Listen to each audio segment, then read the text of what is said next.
Welcome back, class. Today we're going to be doing lesson 5, making connections, graphs, equations, and words. Um, just want to start this off by starting and comparing direct and partial variation. So I just want to go in and clarify what direct and partial variations are, and then we can go from there. Before we start that, I actually want us to just go in and quickly do this quick investigation together. You should have done this by yourself, but it's okay. We'll do it together as well. So let's just go in here and find how these, an equation for this line, right? So we know that equation of a line is equal to the slope, which is m, and we can find that by finding the rise over run, and we can do that by just doing 400 minus 0 is 400, 800 minus 400 is 400. So I'm starting to see a pattern here, right? My rise seems to be 400, right? And then we can just go over to the other side and see what our run is, right? So if we go over to the other side, we can see that our run here is, we're going from 10 to 0, which is 10, right? We're just adding 10 every time, right? This is just straight from lesson 4, that investigation that you did. So I know that 400 over 10 is going to give me my slope, right? So 400 over 10 is 40. If I go here and I look at my 0, 0, I see that it's just a 0, 0. So I can just say that my y-intercept is at 0. So I can say y, oops, I made that way too thick. So y is equal to 40 times x. And then since it's just 0, it's just plus nothing, right? So if we do that, if we did 40 times 10, that'd be 400. 40 times 20, that'd be 800, and so on and so forth. So this equation makes sense here. Okay? So let's go in and write in our equation for this line, right? So if I went here and I went, okay, 400 to 100 now, that's 300. If I went up to 700 and 400, again, 300, 300, 300, 300, right? And then if I was going from here, I'd be going up by 10, 10, 10, 10, 10. So I know my slope is just going to be 300 over 10, which gave us 30, right? So I know y equals 30x, but it's not just 30x. And the reason that is because, look here, if it was just 30x, then my 0 would be at 0.0, but it's actually at 100. So I know that I need to add a 100 in order to make that first statement true, but let's just make sure it makes sense for the rest of them. So if I did 30 times 10, I get 300, plus 100 equals 400.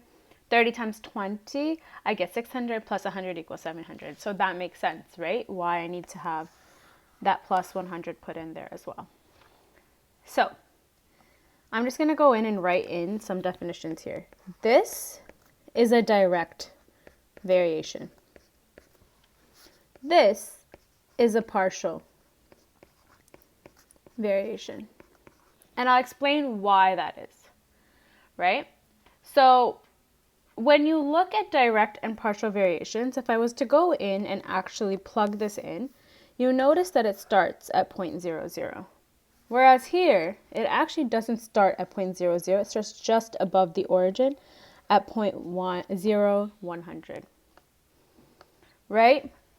So for each of the ordered pairs, let's divide the y value by the x value. So let's do that. So for 0, we divide it by 0, it just gives us 0. For 400, we divide it by 10, that'll give us 40. If we do 800 divided by 20, that'll give us 40. 1200 divided by 30, that'll give us 40, and so on and so forth. What do you notice? Right? What do you notice here? All of them, so I'm just going to write it here because I actually didn't use all the space. So I'm just going to write this here.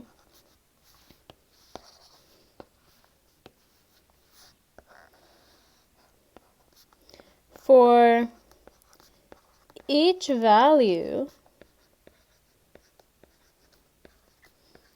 of y over x, you get the value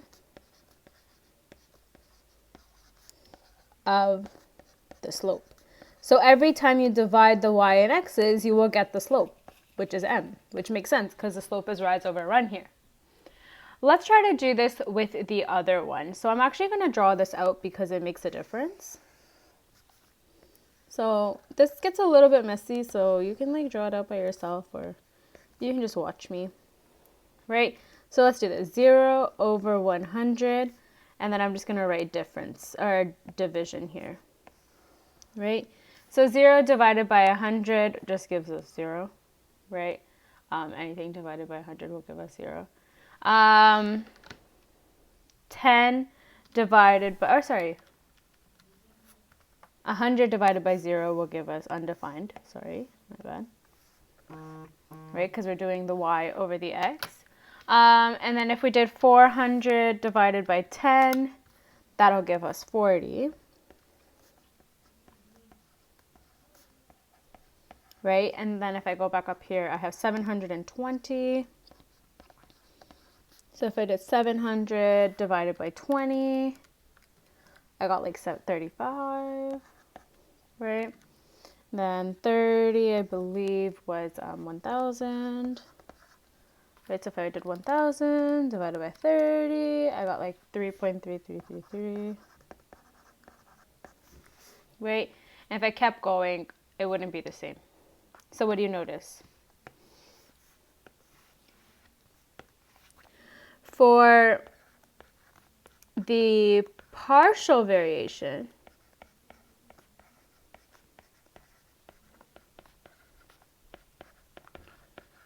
the ratio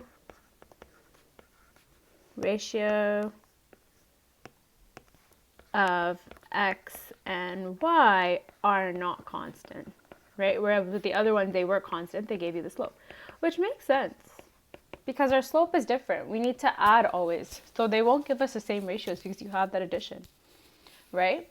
So I'm just going to give us a little bit of a summary of partial and direct variations, right? In a direct variation, I'm just going to write this down here, 0, 0 is always a point on the graph. Is always a point on the graph or in the table of values. So one thing to remember is if I give you an equation and I say, all right, is this a direct or partial variation? And it says 0, 0 is a coordinate. You already know right off the bat that this is a direct variation because right in the table of values, it tells you this starts at the origin, right? So that means that there's none of this like it starts above the origin or it has a different y-intercept. Okay? So the other thing is when you look at the graph,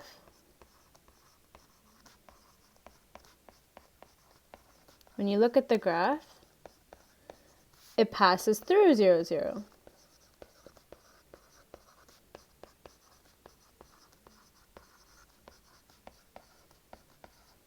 Right? So this is if you're looking at the table of values, this is if you're looking at the graph. What if you're looking at the equation? If you're looking at the equation of this line, it's always going to be y equals m, which is the slope, x, right? So for example, it'll look like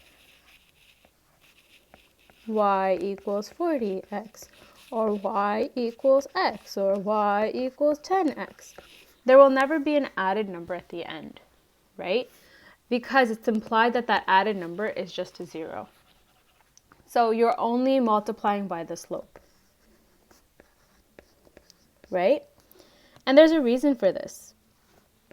The reason is in a direct variation, the only thing that influences the change in y, right? Or the only thing that influences the change in y is a change in x.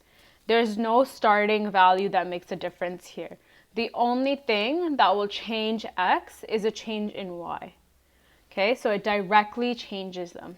So I'm just going to write that in. In a direct variation, the change in y, or the change in x,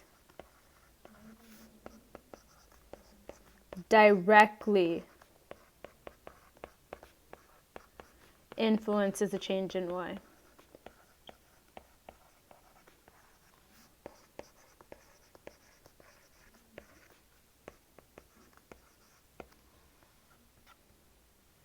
So let's do what a partial variation is now. So a partial variation is a little bit different. In a partial variation, 0, 0 actually doesn't exist on this graph. 0, 0 is not a point on the graph. And the reason this is, it is because the y value at x equals 0 is something else.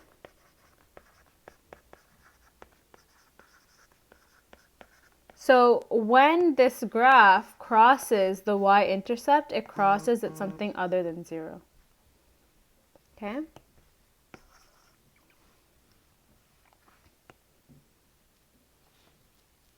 So the starting point,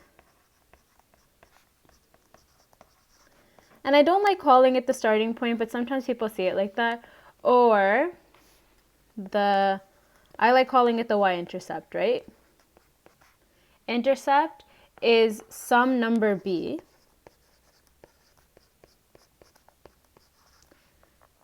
so the graph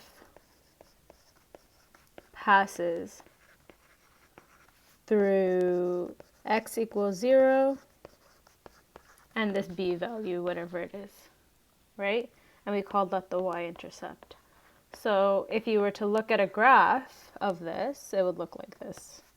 I'm just going to draw a little mini here, very poorly. See, it's passing through there, and you'll see this vertical line is the y-intercept, or the y-axis. It intercepts at something other than 0. Okay, so in this case, if you wanted to see this from the equation, right, from the equation, this would look like y is equal to m, which is the slope, x, which is just x value, b, right, which is the y-intercept. And then m is just the slope. So if you're looking at a table of values and you notice that there's no 0, 0 point, or that when x is 0, y is something else, you'll know it's a partial variation. If you look at the graph and you notice that it's passing through some point that is a non-zero point when it's hitting the y-intercept, then you'll know that it's a, you will know right there that it's not a direct variation. And then last but not least, if you look at the equation of the line and you notice that there's this number after the x, or like a plus something, you'll know that it is a partial variation. Okay? All right. So let's go through this together.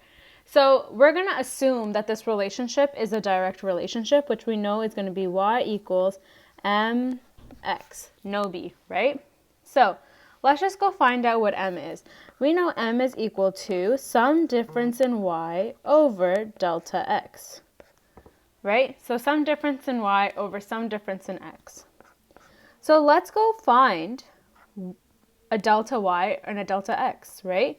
Or in this situation, because it's a direct variation, we don't even need to do delta.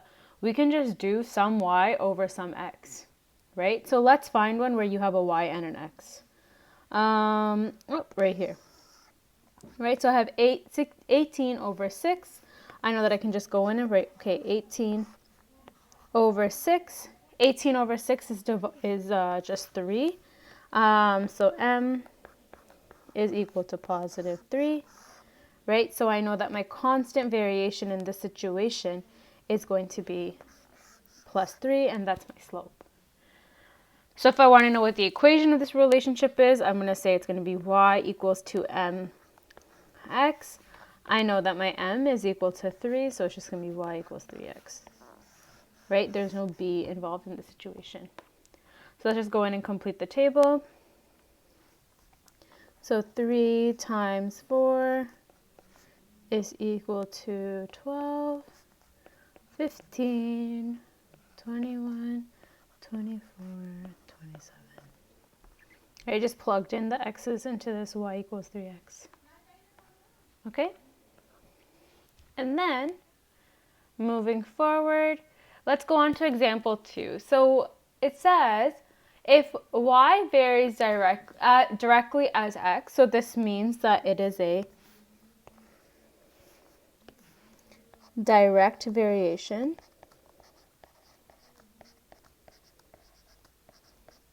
Right, direct variation. And y is 36 and x is 9. Determine the value of y when x is 4. So first things first, we're going to want to find out, okay, what is the equation of this line, right? So let's go in and try to figure out the equation of this line.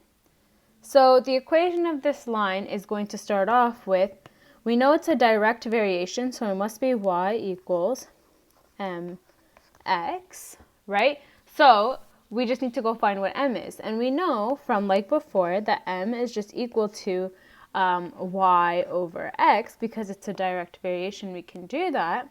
So m is equal to 36, because it said 36 is y, over x, which is 9, right? And I know that 36 divided by 9 is 4. So I'm just going to go plug this back into my original equation. So y equals 4x. And then it says determine the value of y when x is 4. So now that I have an equation, I can just go do that. So y equals 4 times 4 equals 16. So I'm just going to write my therefore statement. Therefore, y is 16 when x is 4. So this requires a little bit of thinking, right? It requires you to be like, okay, what is the question actually asking for? Okay. So just moving on, we're going to do a few examples together.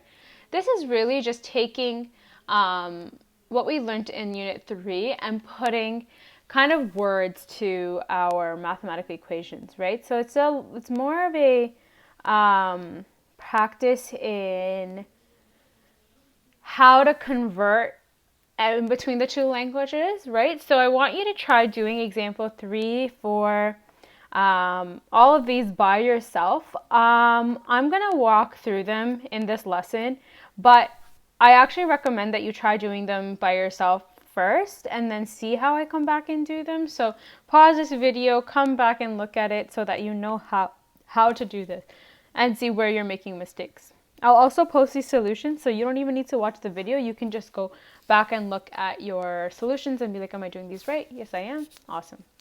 Right, so it says right here, so Melissa works at a furniture store and earns 8% commission on her sales and $350 a week on salary. So you're going to ask me yourself, is this a direct or partial variation?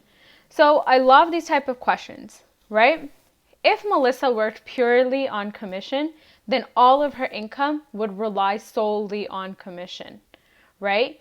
But even if Melissa sells nothing all week long, she still makes $350 a week, right? So is this a direct or partial variation? If I was going to plot this, my 0 point, which means that she sold 0 things this week, would actually fall at 350 because she still made her weekly salary. She doesn't really need to do anything else. So in this situation, it's actually a partial variation. And why is that? It's a partial variation because even if she made 0 sales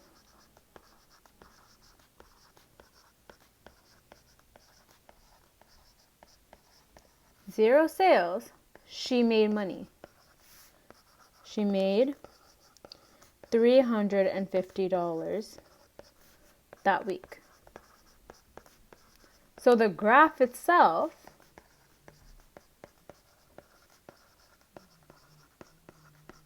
would start at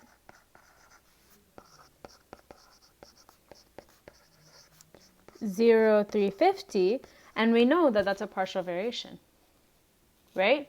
So let's determine an equation for this situation. We know that y equals mx plus b, right, because it's a partial variation. What is the independent and dependent variable? So let's define our variable. Let x equal something and let y equal something. So in this situation, her income depends on how much she sells, right? So the independent variable here is how much furniture she sells. Furniture she sells, right? Then y obviously is how much she makes in a week.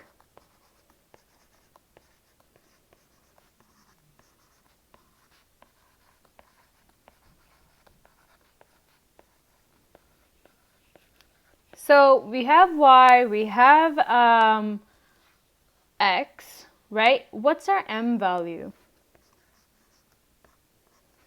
Our m value is how much she gets paid for every time she sells a piece of furniture, right? Our m value is just how much it's going to go up by every time she makes a sale, which is, we know, is 8%. So we write it as a decimal always, especially if you have percentages, always write them as a decimal.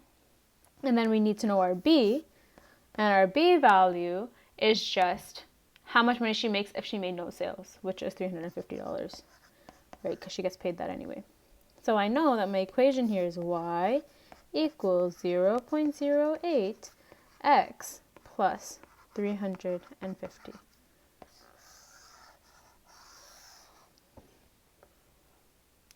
So now that I have an equation, how much does Melissa sell if she sells $5,000 worth of furniture in 1 week?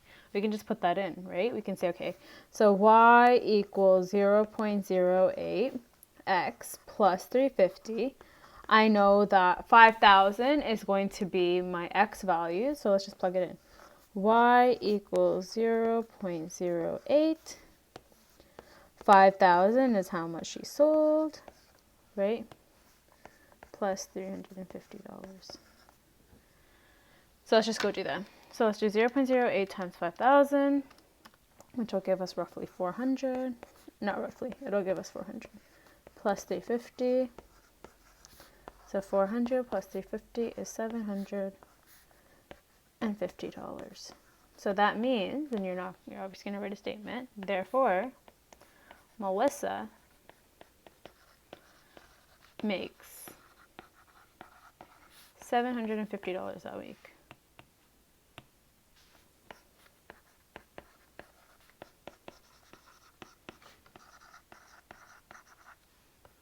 Okay, I'm just gonna highlight that so it looks cute. All right, so it says, for the relationships below, determine the following. So you're gonna first find which one's the independent variable, which one's a dependent variable.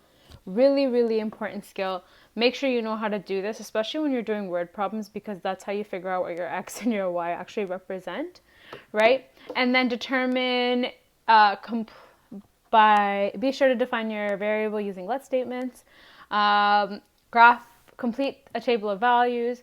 Determine if the relationship is continuous or discrete. Explain why, and then graph the relationship. Then determine the equation of the line. Be sure to define the variable. So let's do this. So it says, determine the independent and dependent variables. So I'm just going to go in and write in A, right? So A over here. Let's find the independent, and dependent variable. IV and DV is how I write independent and dependent variables. So it says here, the cost to cut a lawn has a flat fee of $5 plus $5 per hour. So I know that if I wanted someone to cut my lawn, they'd have to give me $5 just straight up. And then for every hour that they cut my lawn, I would have to pay $5 an hour extra. So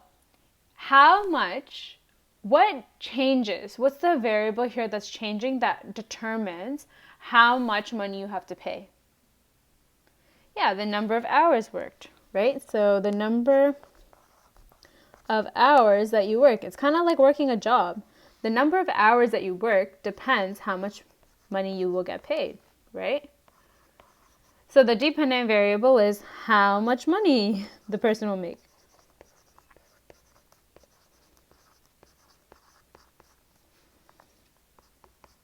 It costs, right?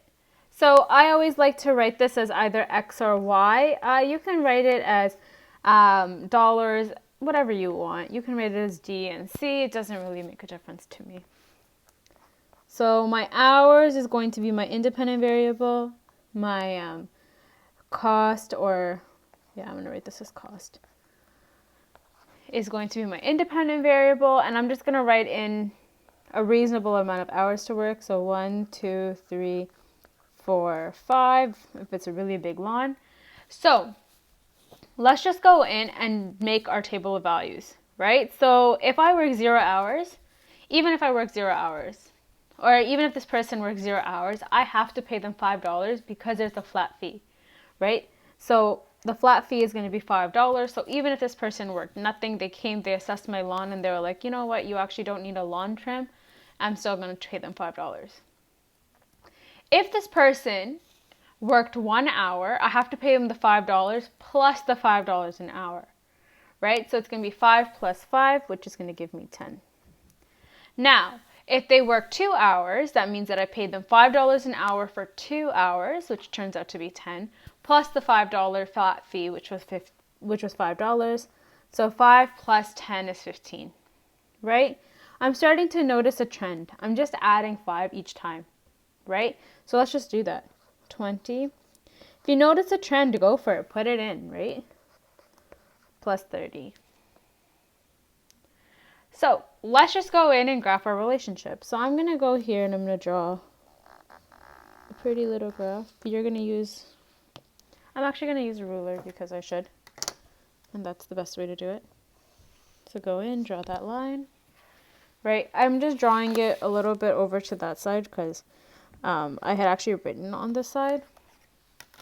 Right? So I'm just going to go in, put in my values. So I'm going to put in 1, 2, 3, 4, 5. I'm going to go up by 5. So 5, 10, 15. It just makes it easier. 20, 25, 30, 35, 40, 50. I'm just going to stop there because I don't really need to go higher than that. I'm just going to plug my values in. So I know 0, 5, 1, 10, 2 is at 15, 3 is at 20, 4 is at 25, and 5 is at 30. Right? So I have that all in, and then it's going to say, I'm just going to go in here and say, okay, so I got that. Is this a continuous function? Right? We're thinking of dollars and the amount of hours that the person's working. I would say it's pretty continuous because if they only worked 1.5 hours, right, I wouldn't pay them for the full 2 hours. Unless this person had explicitly said I'm charging hourly only, then it would be discrete. But because technically you could work like 2.5 hours or 2.25 hours, right? I would put this in as a continuous function. So I'm actually going to go in and draw a line for it, right? Because it's a continuous function. But it can't be less than 0 because you can't work negative hours. So then I'm going to say, yep, this is a continuous function.